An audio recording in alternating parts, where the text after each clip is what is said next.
Hello and welcome to my channel. তো আজকে আমরা ভক্তি ও সুফি আন্দোলন সংক্রান্ত 50টি গুরুত্বপূর্ণ প্রশ্নোত্তর নিয়ে আলোচনা করব।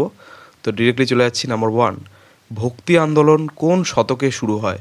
তো ভক্তি আন্দোলন শুরু হয় 7ম থেকে 8ম শতকে। Next number 2। ভক্তি আন্দোলনের মূল দর্শন কী ছিল? তো ভক্তি আন্দোলনের মূল দর্শন ছিল একেশ্বরবাদ ও ভক্তির মাধ্যমে মুক্তি। Next number 3। ভক্তি আন্দোলনের প্রধান কেন্দ্র কোথায় ছিল? তো ভক্তি আন্দোলনের প্রধান কেন্দ্র ছিল দক্ষিণ ভারত। Next number 4। ভক্তি আন্দোলনের প্রথম প্রচারক কারা ছিলেন? তো ভক্তি আন্দোলনের প্রথম প্রচারক ছিলেন আলভার ও নাইনার সাধকগণ। Next number 5। ভক্তি আন্দোলনের জনক কাকে বলা হয়? তো ভক্তি আন্দোলনের জনক বলা হয় শঙ্করাচার্যকে। Next number 6। শঙ্করাচার্য কোন দর্শনের প্রবক্তা ছিলেন? তো শঙ্করাচার্য ছিলেন অদ্বৈতবাদের প্রবক্তা। Next number 7।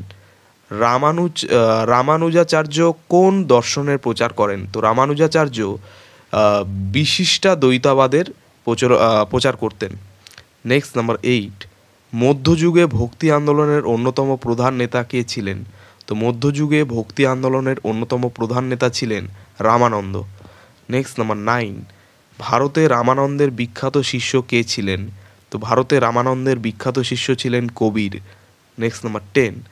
কবির কোন ধর্মীয় সম্প্রদায়ের ছিলেন? তো কবির ছিলেন নিপেক্ষিত, অর্থাৎ হিন্দু মুসলিম উভয়ের সমন্বয়বাদী। Next number 11। ভক্তি মার্গের প্রবক্তা কে ছিলেন? তো ভক্তি মার্গের প্রবক্তা ছিলেন কবির। Next number 12। বৈষ্ণব ভক্তি আন্দোলন কোন ধর্মীয় বিশ্বাসের ওপর ভিত্তি করে গড়ে ওঠে? তো বৈষ্ণব ভক্তি আন্দোলন কৃষ্ণ ও রাম উপাসনার ওপর ভিত্তি করে গড়ে ওঠে। Next number 13। মীরাবাই কার উপাসক ছিলেন? তো মীরাবাই ছিলেন শ্রীকৃষ্ণের উপাসক। Next number 14। গুরু নানক কোন ধর্মের প্রতিষ্ঠাতা? তো গুরু নানক ছিলেন শিখ ধর্মের প্রতিষ্ঠাতা। Next number 15। গুরু গ্রন্থ সাহিব কে সংকলন করেন? তো গুরু গ্রন্থ সাহিব সংকলন করেছিলেন গুরু অর্জন দেব। Next number 16। শিখদের প্রধান উপাসনালয় কী নামে পরিচিত? তো শিখদের প্রধান উপাসনালয় স্বর্ণ মন্দির নামে পরিচিত। Next number 17। ভক্তি আন্দোলনের ফলে হিন্দু ধর্মে কী পরিবর্তন আসে?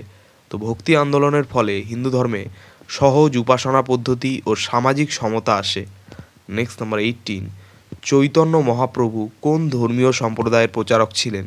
তো চৈতন্য মহাপ্রভু যে ধর্মীয় সম্প্রদায়ের প্রচারক ছিলেন তা হচ্ছে বৈষ্ণব ধর্ম।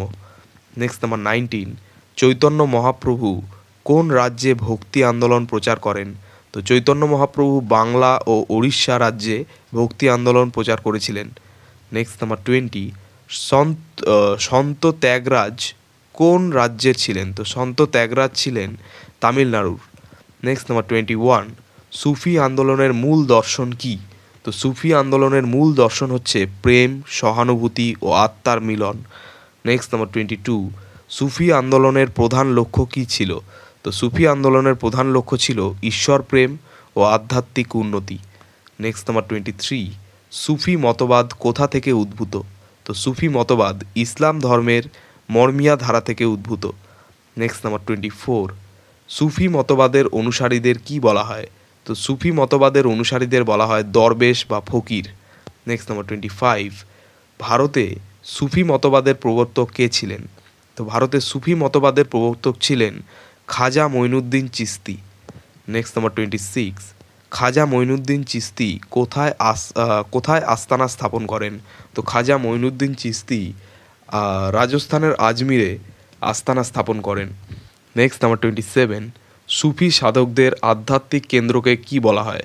তো সুফি সাধকদের আধ্যাত্মিক কেন্দ্রকে বলা হয় খানকাহ।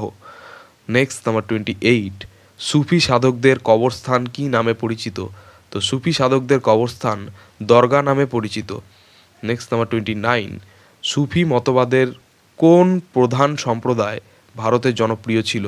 তো সুফি মতবাদের যে প্রধান সম্প্রদায় ভারতে জনপ্রিয় ছিল তা হচ্ছে চিস্তিয়া ও সুহারা ও আরদি। Next number 30। সুফি আন্দোলনের প্রধান গ্রন্থ কোনটি? তো সুফি আন্দোলনের প্রধান গ্রন্থ হচ্ছে কাশফ উল মাহজুব। Next number 31। সুফি মতবাদ কতটি শাখায় বিভক্ত? তো সুফি মতবাদ প্রধানত দুটি শাখায় বিভক্ত, বাইজিদিয়া ও জুনাইদিয়া। নেক্সট নাম্বার 32, সুফি আন্দোলনে সঙ্গীতের ভূমিকা কী ছিল? তো সুফি আন্দোলনে সঙ্গীতের ভূমিকা ছিল কাওয়ালি ও সামা ব্যবহৃত হতো ঈশ্বর প্রেম প্রকাশে। নেক্সট নাম্বার 33, নিজামুদ্দিন আউলিয়া কোন সুফি সম্প্রদায়ের ছিলেন? তো নিজামুদ্দিন আউলিয়া ছিলেন চিস্তিয়া সম্প্রদায়ের। নেক্সট নাম্বার 34, সুফি সাধকদের অন্যতম বিখ্যাত শিষ্য কে ছিলেন? তো সুফি সাধকদের অন্যতম বিখ্যাত শিষ্য ছিলেন আমির খুসরো। নেক্সট নাম্বার 35, আমির খুসরো কিসের জন্য বিখ্যাত? তো আমির খুসরো হিন্দুস্তানি সঙ্গীতের বিকাশের জন্য বিখ্যাত। নেক্সট নাম্বার 36, সুফি সাধকরা সাধারণত কোন ভাষায় রচনা করতেন?